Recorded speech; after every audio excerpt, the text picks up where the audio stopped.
Welcome back, everybody. This next conversation is really important to all of us in this business. The world of publishing and the business of our business has been changing radically over the past decade, and especially over the past 2 years. All of us have been impacted by these changes, for better or for worse, hopefully for better.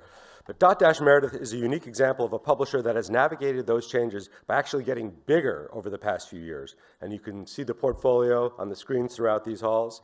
Investopedia is a proud part of that portfolio, and it has been a very interesting and kind of an awesome journey to watch those changes from the inside. At the helm of those changes has been Neil Vogel, the CEO of Dotdash Meredith, and our host for this conference. Let's give it up again for Dotdash Meredith and the entire staff. Thanks so much for the gracious hospitality. We really do appreciate it. Neil will be interviewed by Sarah Fisher of Axios, one of the best media reporters out there in our business, and I'm going to get out of the way. Please take it away, Sarah. Thank you so much, and thank you to everyone who came today in person and who's joining us virtually. I'm so excited to be speaking with Neil Vogel, the CEO of Dotdash Meredith, for the first time in person. In a while. In a really long time. We've done a couple of these in the past. We have. So this is a really exciting one, though, because it comes on the heels of your acquisition of Meredith. And folks in the audience might not realize this, but to get to this journey, it's taken so many different steps. I was hoping you could just walk everyone through how you came to be the CEO of a 4,500-person company. Could you walk them back to 2013 and About.com? Yeah, I can't totally explain it. I can talk a little bit about imposter syndrome if anybody wants to. But I started in 2013 as the CEO of About.com, which a lot of you guys probably remember. About.com was it's like broad general information service content site owned by the New York Times, and then Barry Diller and Joey Levin and IAC bought it. At the time I'd exited the prior thing I was doing. I didn't have a whole lot to do, and they called me and they offered me the chance to run it, which at first glance was like entirely unappealing, as one would imagine. But then I took a look at it, and there were a couple things that jumped out, and those things actually turned out to be the kernel of what made the whole thing work, which was one, there was still a really big audience. 30, 40 million people a month still use this thing, and that's because the content, if you found the right content in there, was still very, very good. And because of the type of content we did, which was contextual, service-based content, if you got the advertising correct around it, the advertising performed really well. And at that time, there were a few things we couldn't understand. A, we couldn't understand why anybody still used it because it sucked so badly. And B, we couldn't understand why these blue chip advertisers kept giving us money. And then we realized that, wait a minute, 20% of this content is awesome. And these advertisers are arbitraging us because they understand our inventory works better than we do. Because what About.com didn't understand is that we were intent-driven content. And intent-driven content is harnessed around trust. And you have to be trusted to help people solve problems, answer questions, do all these things. And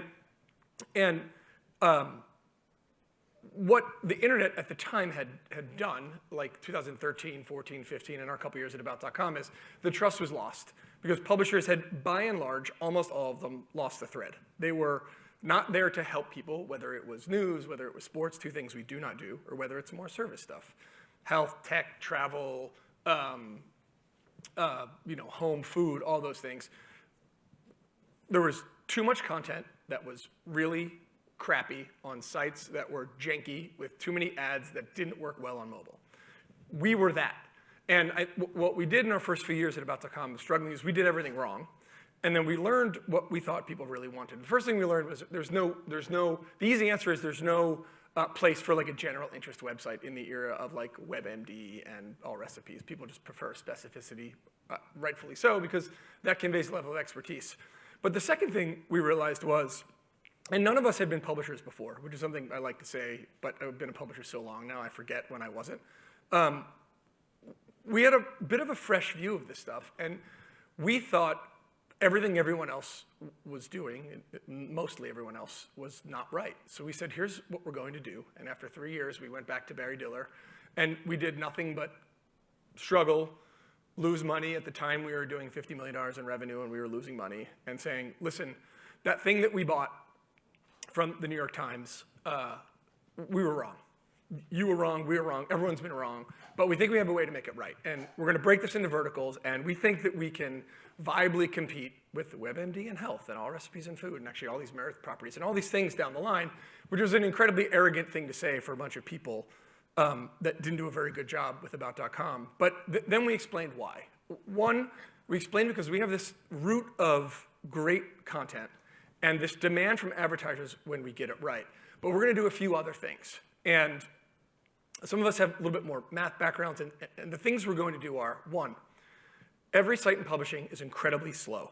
That makes users unhappy, and it makes ads not perform. So we're going to make the fastest sites on the internet, full stop, for every property we launch. Like, check the box. That comes with a series of constraints. They have to be the best designed, fastest sites.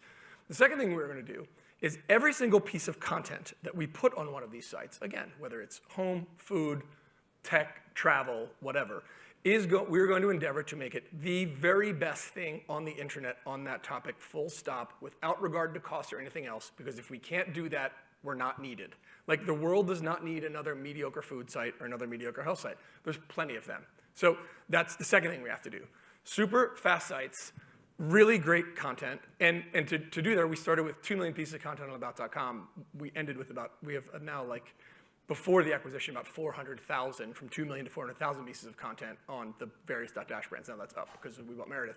And then the third thing we said was the advertising math is not working for consumers, and we also think it's wrong, which is we said we were going to be a half, 2/3 of our competitors in the amount of real estate and the number of ads we put on pages, because the bet is if you put 3 ads on a page versus 6, they will perform more than twice as well. And the aggregate rates of the 3 ads will be much more than the 6 were. And we set off to do this. And at the time, it seemed revolutionary, but it actually was just like not dumb. It just seemed like this is logical. Fewer ads that really work, super fast sites, really great content, people will like this. And the problem we had was we're now making up our own brands from scratch. Very Well, The Spruce, a lot of these brands you guys have heard of by now, no one heard of. We made them up like with consultants in our old office. As soon as we launched our first brand, Very Well, everything went like that. Because it turns out we were right. Fewer ads, you may get a lot more money, more profitable. Faster sites with great content, people like more, algorithms like more, everyone likes more. So traffic went up. So after a year or two of this, is like 2016 to 18, all of a sudden we're like, well, there's other things out there that we can buy and things that we can do. We've also kind of done this to social, and we've kind of done this to some other outlets, and so we started to buy up other sites that we thought fit our model of evergreen content. Again, it's easier to say what we don't do than what we do. We don't do news, we don't do sports, we don't do things that don't have a very defined audience. If they have a very defined audience, we can get to intent and we can be very successful. So we bought Birdie, and we bought Brides because we wanted to get into beauty. We bought Serious Eats, and we bought Simply Recipes, and we bought Tree Hugger because we wanted to get into green, and we bought a whole bunch of stuff. And they all work too. And now we're at like 15 brands, and all of them are bigger, and all of them are more profitable, most by magnitudes. And we're doing really well. And we're a big part of a public company, and you can see where we're going. And now we're at the point where it's like last summer. Should I tell the Meredith part? I'm ranting, well, I have a quick interjection before you get to the Meredith part, which is how much money did you spend reformatting this content, rebuilding the advertising around it to get it to a point where it would be highly lucrative and efficient? So our number one expense is content. And we've said publicly we're going to spend $100 million new on the Meredith properties we bought this year. And we looking backwards, it's hard to say what we've spent because we've made the turn to profitability very quickly, because when your health sites and your finance sites just start to work right away, it's easier to get profitable. But I think we've spent hundreds of millions of dollars on content. Because that's all that matters to us. And again, our model is different than some other people. And like, we're not chasing the latest trend. Like, we're not some like VC-backed media business that like, oh, we're going to reinvent media this way. Oh no, we're going to reinvent media that way. Oh no, we're going to reinvent media this way. Oh, and we're going to sell. We're not doing any of that stuff. Like, we just said that in service content, which is like one of the biggest use cases of the internet, we are going to, in each of our verticals, be the best. And it's worked. So you got to a point where you reinvested in About.com, created all these verticals, acquired some new ones. Now let's go back to last summer. How did those conversations with Meredith begin? I'm not sure everyone knows this, but Meredith for a long time was like half local TV stations and half the Better Homes and Gardens and People. And Meredith bought Time Inc. for $3-some billion a few years ago. So it's all the old Time Inc. properties and the Meredith properties, save for a few small ones they sold. So they're not small brands like Time and Sports Illustrated, but they were economically small properties for them. Wait, what am I? How did conversations between Dotdash and Meredith So come to be? last summer, Meredith, we'd been looking at Meredith for some time, trying to figure out there's some assets we really liked, but we could never get around this TV stations problem. Well, they had an agreement to sell the TV stations, so that kind of opened the door for us. And like 2 or 3 days later, I was in Joey Levin's office talking to Joey and Barry about, okay, this thing is 3 times our size digitally, and there's this huge print piece, but here are the 10 reasons why we need to go buy this right now. And we did. And I think the answer was, well, what are you going to do to the print properties to make them sustainable for the future? Because they were not doing particularly well. And what can you do to the digital properties to make them the future of these brands? And Meredith, for various reasons and ownership, it's a very print-centric, print-focused place. I mean, the easiest example to say is like the entire People organization, which is by far the biggest entertainment site on the internet by like magnitude. It's like all reported in through like the print editor-in-chief. Like the whole company was like print, because that's what it was for 100 years. And it's weird to say in 2022, but it was. So we kind of knew what to do with digital because each of the properties looked like something we'd done on Dotdash. We knew we had to do. We have to take the ads down, make the content better, make it faster, embrace TikTok, embrace Instagram, like embrace Apple News, all these things that some of which they were doing, some of which they weren't. But the digital piece was fairly clear to us. And then for print, we had to figure out what we had to do with the future of print. And frankly, they were a little bit, I think due to some of the legacy issues of the company and the ownership structure, I think they were reluctant to make some of the tougher calls around print. And we were prepared to make them when we got there, which was essentially, the decision was we're no longer going to print magazines that people are unwilling to pay for. And that caused us we closed some properties. But now we have this core of 7 properties that are fantastic and profitable and growing. And we're evolving this business, which a lot of other publishers have already done. We're just a little bit behind, from a rate-based driven business to a subscriber consumer-driven business. And if you do that, they can be very successful. And it's some of the best brands in the world. People, Food and Wine, Travel and Leisure, Southern Living. And all these books are profitable and they're great and we're investing in them. We're investing in photography and paper and all those things and they're doing really well. So we convinced IC we understand what to do with print. We kind of knew what to do with digital, and then we just kind of did it. And you bought it with some of the backing, of course, from IAC. I mean, it was all. I mean, yes. We're part of IAC, Barry Diller's public company. We're owned. So I mean, we have our own financial statements and own balance sheet. But yes, it's not. I mean, if you're getting $2.7 billion from Barry Diller, I would say there's no such thing as a free lunch. Yes.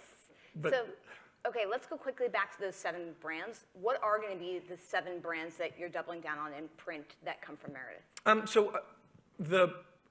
Again, I think what we're doing, and I'll tell you that in a second, is each brand understanding where it should live and where it belongs is the key to everything. So the first exercise that we're doing is like, what is the onlyness of these brands? Like, what makes them special? Like, how can we invest in them? How can they be the best? When you start talking about Southern Living, its place in like Southern American and Southern culture is like, it's incredible. It's incredible.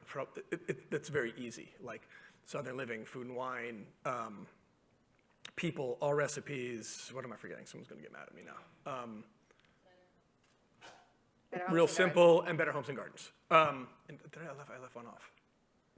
Oh, Magnolia, which we do with the, anyway. It's a lot to remember. So those magazines have a viable need for print. In other words, the print is an experience that print enhances. And it can be a beautiful experience, an immersive experience, something you do while you're watching TV, something you want on your coffee table, real enthusiast stuff. And to be quite frank, like Health Magazine didn't need that. Health is a straight to Google topic. No one is waiting to the end of the month to figure out like why their knee hurts or how to deal with their diabetes. It's just not working that way. Whereas for Food and Wine, features and beautiful photos and stories about food and food culture is incredibly valuable. So in looking at all the brands, you got to figure out where they can live. So these can live in print. And then some are great on the web, some are great on TikTok, some are great on Instagram. And what I would say in a lot of cases, Meredith, in almost every case, wasn't instrumented that way. They were like print, print, print, and then everything else is complementary. And we're like, no, no, no, it's brand. We want to have, these are the best brands in the world. And like Better Homes and Gardens is a very good example. Better Homes and Gardens, when we got here, had a 7.5 million magazine circulation. It was a little bit too big. Now it's 4 million, 4.5 million, much more reasonable. The magazine were increasing paper size, increasing paper quality, doing all these amazing things. And the last issue of Better Homes and Gardens, we put Harry Styles on the cover, which is something Better Homes and Gardens would have never, ever, ever done before we got there. But we did it not because we got Harry Styles, but because it signaled to the world, A, that we're taking a super fresh look at branding and the power of print and the cultural moments print can do. You put Harry Styles on the internet, nobody cares. Put him on print, everyone goes crazy. But also says, like, well, Harry Styles is really into home and he's into like all those soft things, into design, into gardening. So it was a really nice fit, and it helps introduce a new audience to some of these other mediums. And it's been like, we're trying to do that to all the magazines. Like, they're gonna be smaller in circulation, they're gonna be much more luxury, but they need to be fun. They need to lead. They're not financially the most important thing that we do. They're probably not even the second most important thing that we do, or even the third. But they're the most important thing we're doing for branding for those brands. And we're actually gonna add small pieces of print, again, not economically relevant to some of our other brands. Like we bought Brides, and we bought it without print. And there may be some Brides print coming at some point. Maybe we're still working on it, but some of these things that make sense to do print as part of establishing your place in the universe. You said Better Homes and Gardens went from 7 million circ to 4 million circ. How do you cut that down? I mean, we have like teams of people that figure out how to do that. It's basically, there's sort of like different tiers of subscribers. You just let subscribers that aren't paying you very much run out and you don't renew them. Got it. And you make everyone who gets, like for instance, most of the circulations of all the other magazines, there's a little bit of newsstand on top of that, but you send out to who pays for it. And that makes for a healthy magazine. If you were making a magazine that people are unwilling to pay for, which happened in every single magazine we closed, was losing money and not even close. Like you have to make something someone's willing to pay for, or you don't have a business. And artificial reasons why people were printing magazines just caused things to get upside down. When it comes to the properties you acquired, one that everyone was kind of curious about was People, because that doesn't exactly fit into the rest of the portfolio, which is lifestyle, food, and home. That's, a news site. What is your plan for People? People's People is the one magazine, obviously, you just said it, that we didn't have some historical experience in, but we'd always said that we're not news, we're not sports, we're never doing those things. We never said we weren't going to do entertainment because we always liked entertainment as an advertiser vertical and believed that there's a real market to serve consumers, and it's not like as in great intent as like, what blender should I buy on Better Homes and Gardens, but there's a lot of intent in this content. Can you give me an example of Yeah. So we have a really big commerce business on People, which shows that there's intent there. But the commerce business on Better Homes and Gardens is very much, what's the best blender, what's the best seeds for this type of garden. For here, it's like, buy the dress that these people wore last night. Oh, and here's a less expensive alternative. It's a very big business. It's just a little bit more, it's just faster. But the People, so we liked entertainment because we really loved the vertical. And there's different traits to entertainment than there are other verticals. The advertising is less expensive, so you need much more scale. And there is infinite amounts of unbranded things in the universe, so you have to have a great brand to do it. There is basically one great brand in entertainment, and we got it. Two, you mean, don't you have Entertainment Weekly? Yeah, but yes, but we love Entertainment Weekly, obviously, but People is 10 or 15 times the size of Entertainment Weekly, and it's online, it's like 3 times the size of Daily Mail. I might get that number slightly wrong, or like TMZ. Like, it's a whole nother animal. And it wins in the ways that we want to win. It wins because there's a real newsroom of real seasoned reporters that, as seriously as like the New York Times or Washington Post takes news, that's how seriously they take entertainment. And when something happens in entertainment and you want to know if it's true or not, you go right to People. And if you can start with that, that was a huge opportunity for us. And frankly, like, I don't know any other way to say this, for a really long time, for its entire history of existing, the digital properties in and around People have been run by Time Inc. and then Meredith. And for all the things they did well, it's not what they did well. And just like very specifically, this is just fact. People had the exact same site templates and homepage structure as Health or Better Homes and Gardens. There was nothing. There wasn't a single special digital thing made for People. So the digital team, who's actually awesome, and we promoted the woman Zoe who runs it to be like sort of like co-editor-in-chief basically of the whole thing.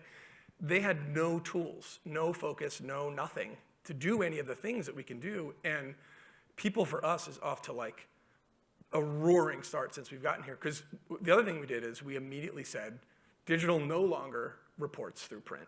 Digital is digital. And the woman who runs it, Leah Wire, came up with this analysis, which is spot on, which is when all of People was run by, everyone thinks People's huge and can't grow. That's patently false, we believe.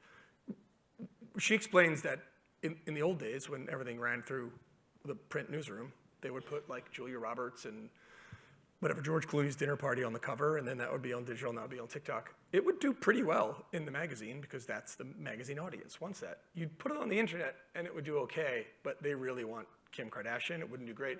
You'd put it on TikTok, and no one knows who Julia Roberts is, and they want Tinks. Yep. So when you realize that People can exist as totally different things under the same brand in these different mediums and appeal to different audiences, it's like the lights come on. And you're like, oh my God, that's right. And that's what we're doing. And the most amazing thing is this like Tinks person, who those of you who know her, she's quite hilarious and kind of my favorite. I have the media consumption habits of like a 14-year-old. Her being in print People and being featured in what's ultimately going to be like real big digital features that we are building, she is a TikTok person. It is like the greatest thing that ever happened to her. It's like legitimacy. It's branding. It's everything. It is exactly what we need to do.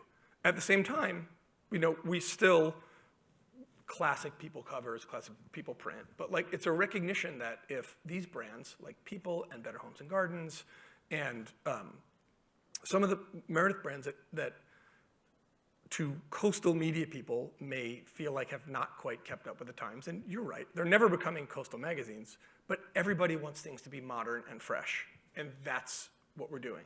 That explains Tinks, and that explains Harry Styles, and that explains it all. You just wanted an excuse to talk about Tinks. I love Tinks so much. Let's talk about the numbers. So you had earnings earlier, and you said that I think you're going to have combined $300 million in earnings, Yes. right, before EBITDA. So it seems like the integration is working pretty well, and you're, off to a running start. Can you walk us through what you're projecting moving forward? Yeah, I mean, we're basically public. We've told Wall Street that we'll do $300 million in EBITDA this year, which is profit. We told Wall Street that we'd return to 15 to 20% top line growth by the end of the year. That's revenue growth. And we told Wall Street that we think we'll do $450 million in profit next year, which we have to deliver to Wall Street. And 300 million in EBITDA would be 6 times the amount of revenue we had 5 years ago. So this has been quite a ride and run for us. But I think the one thing that we brought to Meredith, and I would say that, it wasn't when we showed up, it wasn't necessarily like the Americans in Paris at the end of World War II, like, yeah, you guys are here. There's a lot of like PTSD from lots of M&A in the past and lots of things that had gone wrong. I would say the digital people have been incredibly receptive to what we're doing because they know what's going on in media in the world.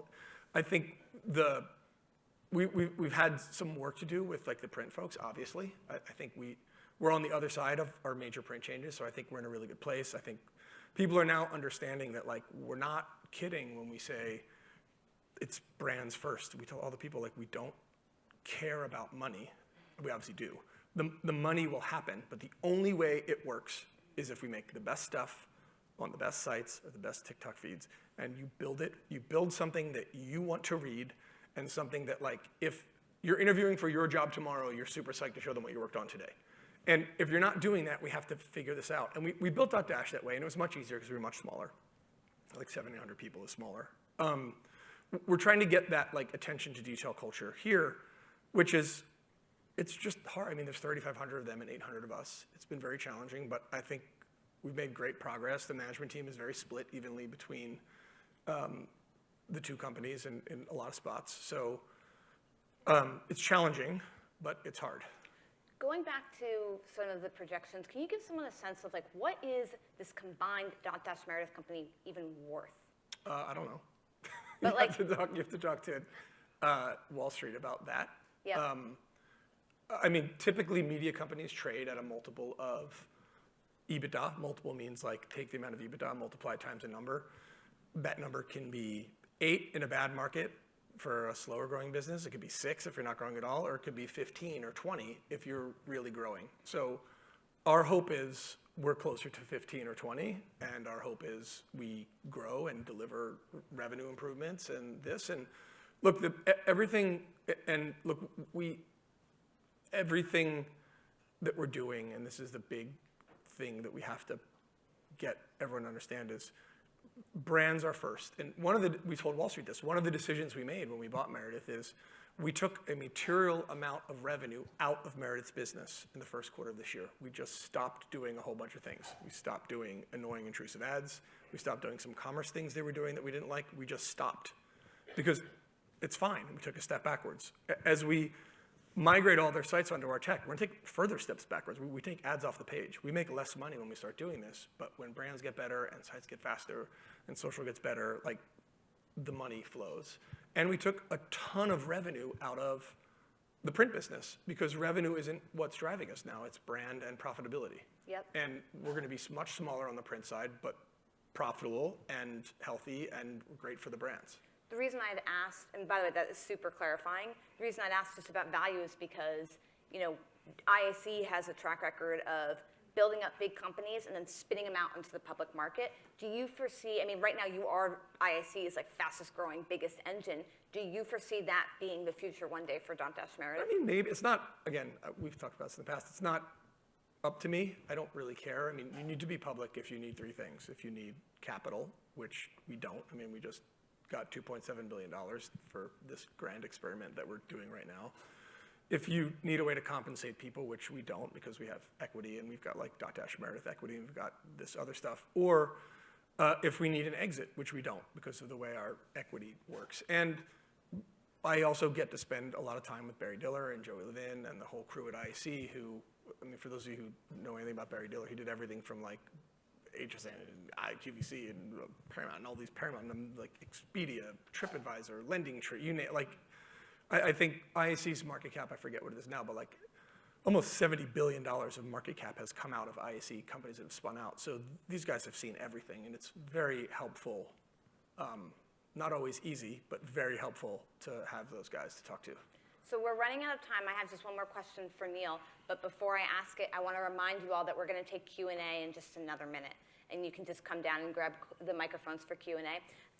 Neil, my last question for you is, culture is such an important part of a lot of these integrations. Like, what's the one thing you're very focused on, other than obviously centering around brands, that you're very focused on in making sure that this merger goes well and goes right? It's really hard. It's very, very hard. And one of the things that we have done at Dotdash is we have a super strong bias to like not going outside the company when there are opportunities and career pathing for people. And pretty much all of us at Dotdash, every one of us is in the biggest job we've ever had, without question, because it's the people. It's a very Barry Diller way of looking at things. Like, look around the room, find the most talented person with the least to do and give them that job and see if it works. One of the things we're really trying to bring to Meredith is have people understand the opportunity, that it might not be straight vertical. It might, like, that the world of things that you can do when we're a 4,000 person company and we're the biggest publisher in America, digital, print, all that, and we have much bigger aspirations than that. The opportunity to do things here and is outstanding, and our ability to compensate you for that is also really outstanding. It wasn't necessarily always the case there, and I think it wasn't the case there just because it wasn't growing, because there was years of, there was Meredith and then Time Inc., and then acquisition resulted in like tons and tons of cuts and layoffs, and like I think there's a little bit of PTSD of like, what does a growing business look like? Like we definitely have eliminated jobs, but they've only been related to magazines we're not doing anymore and like duplicative accounting things. Like we have 300 open heads right now so we're really trying to get people to understand like the size of the opportunity, the scale, and what it can mean for their careers. And it's hard. It's really hard. I mean, the obvious stuff, like we've shuffled up offices. This office is amazing. They have way better food than us. Like there's some really good things going on. And the thing with the Meredith folks that we have to tell all the Dotdash people is we tell everyone like curious, not critical, curious, not critical. These are the best brands in the world. And these people understand exactly what they need. In many instances, they weren't able to do it. And there's supremely talented people on the Meredith side who are critical to this. And just getting them to like trust your intentions is not something that happens overnight. And we're working very hard at that. Whew, lot got through there. Can we get some questions from the stage?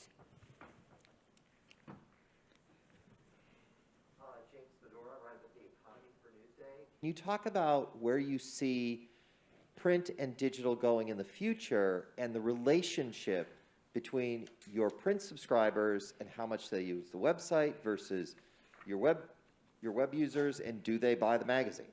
I'll do the second one first. Do web users buy the magazine and do magazine users use the web? Don't care.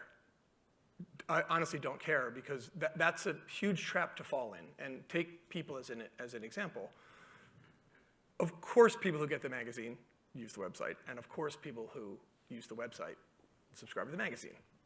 Whether that increases or decreases, we really don't care. It's a very different use case and very different experience of how you get there, how you use it, and what your expectations are.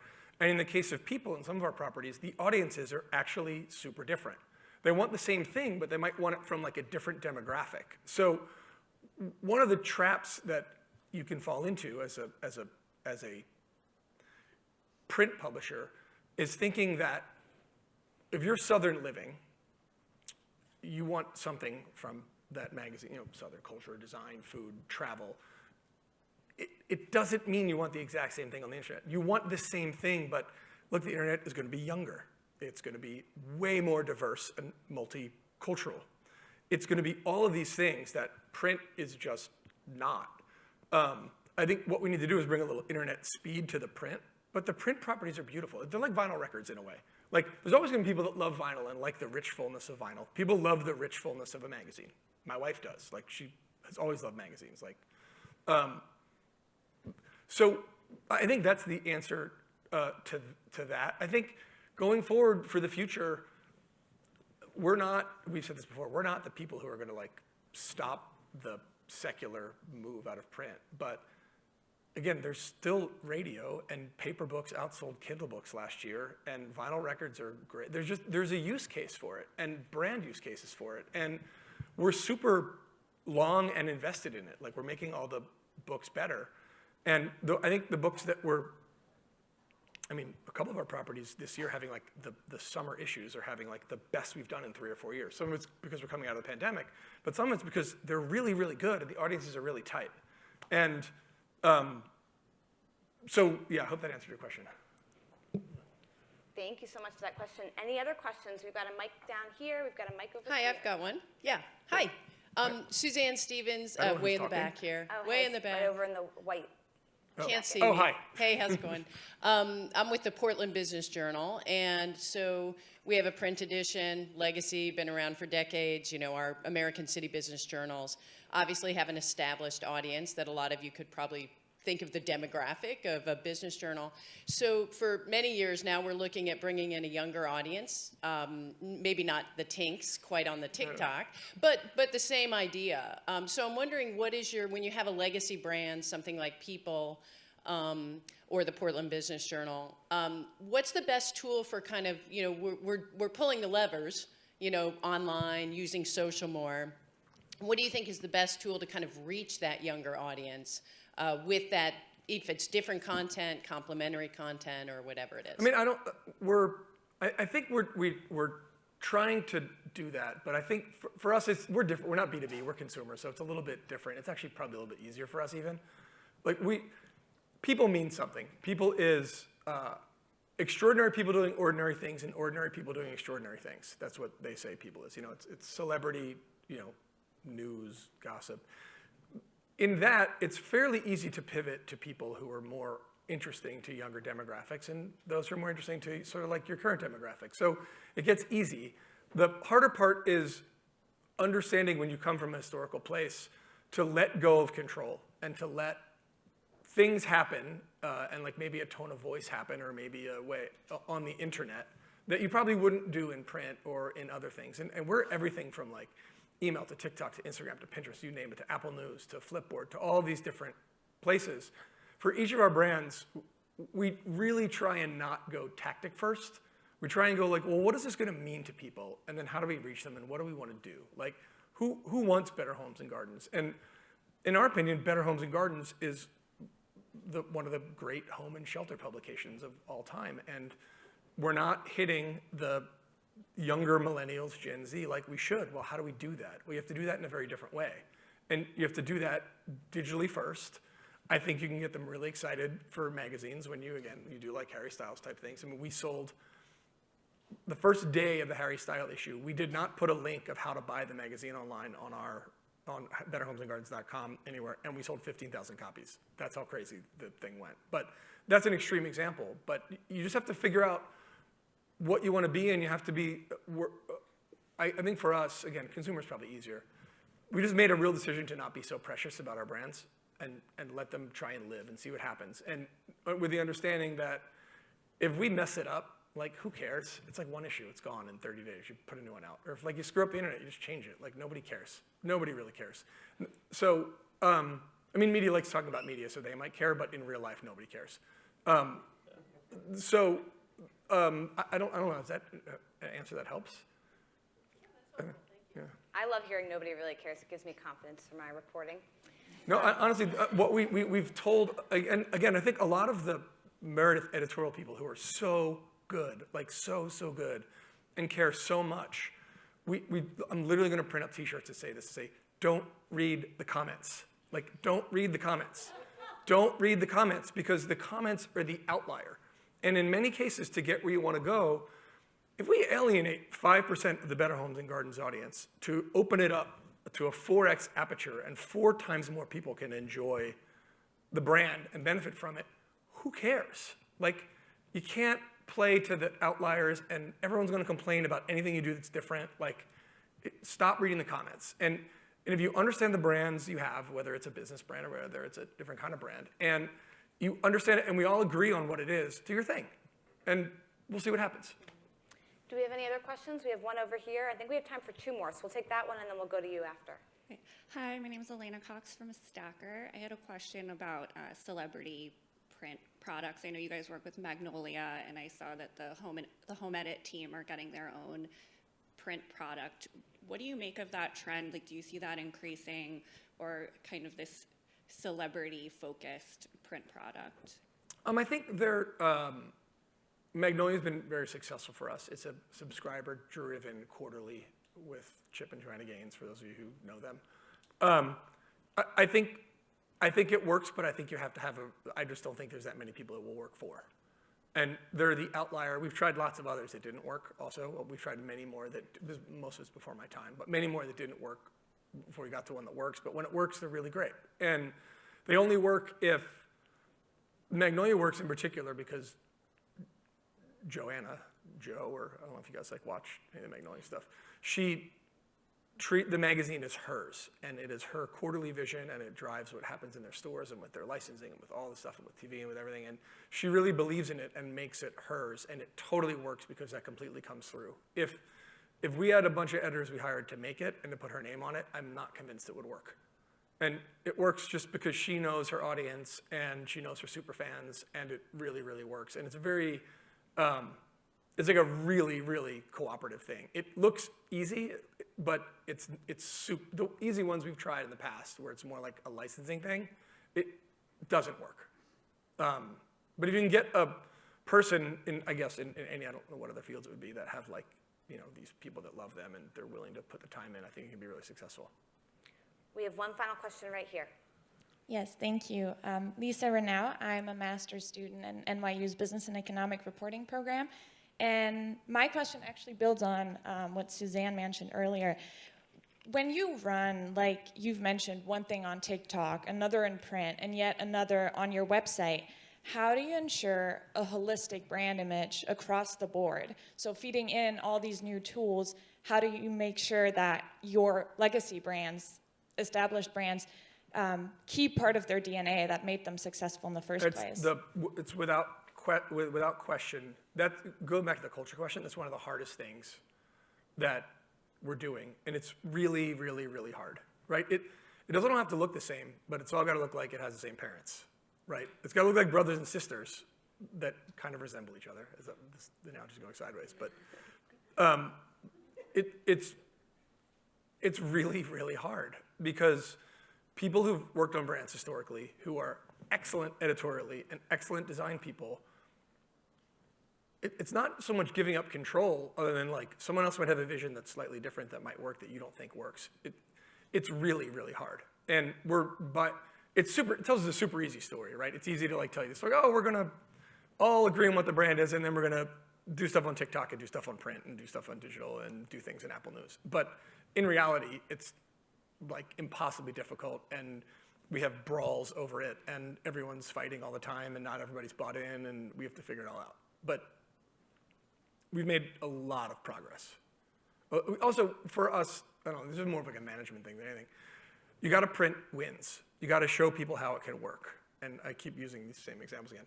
The Harry Styles thing was the biggest win possible for us. We also redid the People homepage. That was a huge win for us because we showed the print and digital people how it all works together. And once it starts to happen, the ball starts to go. It's just trust. They have to trust each other. And it's sort of working. Hopefully it works. Better work. We got a lot of money that's hoping it works. I love that trust by example. Yeah. Is really powerful. Before I let you all go, just a few takeaways of some of the things that we talked about today. I love that you said imposter syndrome at the top. It's so humanizing, even though now you're running like a 4,500 person company. I thought it was very interesting that you went from 2 million pieces of content down to 400,000 just to streamline for quality. Also cutting the amount of ads on a page to get About.com to a place where it was a very successful verticalized Dotdash business. You will spend $100 million on Meredith content to make sure that it is alive and fresh. I love that you said that you had to kind of wait to shake out the Meredith TV sale before you could go in, but as soon as that happened, you were right in Joey's office and you knew that it was something that you wanted. 7 core properties in print. We discussed a few of them, Better Homes and Gardens, People, et cetera. But like 20 brands overall. 20 brands overall, Lots of yes. brands, more than 20, but lots.